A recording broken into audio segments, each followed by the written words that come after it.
ધીમે હલાવો ઝાડ. ધીમે ધીમે હલાવો ઝાડ. હા ખાલી પાંદડા જ હલતા હોય.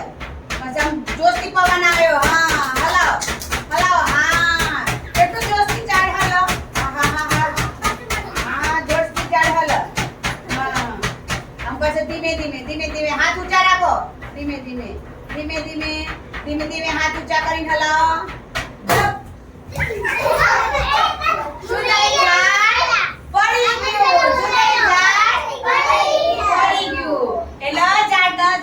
ઝાડ શું કરવાનું આપણે ઝાડ ના પડી જાય, ઝાડ સુકાઈ ના જાય એટલા માટે શું કરવાનું આપણે ઝાડને પાણી આપવાનું. શું કરવાનું?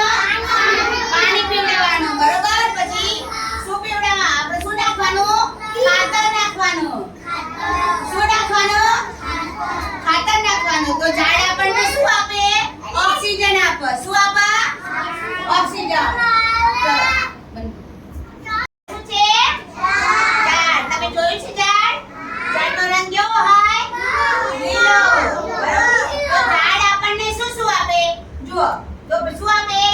ગુંદર અને રૂ.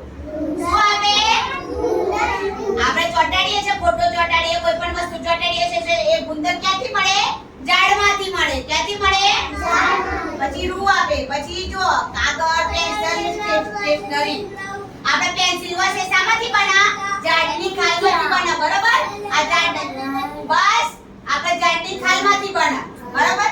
પછી આ મરી મસાલા કે આપણે એલચી, આ જો લવિંગ, મરી એ બધું ક્યાંથી મળે આપણને? ઝાડમાંથી મળે. ક્યાંથી મળે? પછી ઝાડ આપણે શ્વાસ હવા લઈએ છે, બરોબર, ઓક્સિજન લઈએ છે, શું કોણ આપે આપણને? ઝાડ આપે. કોણ આપે? ઝાડ આપે. પછી જો આપણે ઝાડ આપે ફર્નિચર બનાવવા માટે લાકડું આપે. શું આપે? લાકડું આપે. આપણે આ ટેબલ બનાવ્યું, ઘરના દરવાજા, બારી, બારણા બધું બનાવીએ તો શામાંથી બનાવીએ આપણે?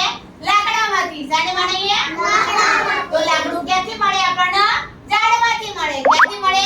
ઝાડમાંથી. તો પછી બીજું કે ઝાડમાંથી શું બને? દવાઓ. બરોબર. આપણે ઝાડ વનસ્પતિ ઉગાડીએ બધી જુદી જુદી. નીલગિરીનું મોટું ઝાડ હોય તો નીલગિરીમાંથી કેવું તેલ બને? દવા બને ને? એ જુદી જુદી વનસ્પતિ હોય, જુદા જુદા ઝાડ હોય, એમાંથી આપણને દવા બને. તો ઝાડ આપણને શું આપે? દવાઓ. શું આપે? દવાઓ. બીજું ઝાડ ઉગાડવું જોઈએ કે કાપવું જોઈએ? Very good. શું કરવું જોઈએ? તો ઝાડ ઉગાડવું જોઈએ. આપણે ઝાડને કોઈ દિવસ કાપવું જોઈએ નહીં. બરોબર. ઝાડ આપણને આટલી બધી વસ્તુ આપતી હોય તો આપણે ઝાડને કપાય ના કપાય. તો ઝાડને ઉગાડવાનું. તો ઘરે જઈને પણ મમ્મી ને પપ્પાને કહેવાનું ચાલો આપણે એક એક ઝાડ ઉગાડીએ. તમારા ઘરે પણ એક એક ઝાડ ઉગાડવાનું. ઉગાડશે ને? હા ઉગાડશે ને? હા ચલો તો થાળી પડે બધા.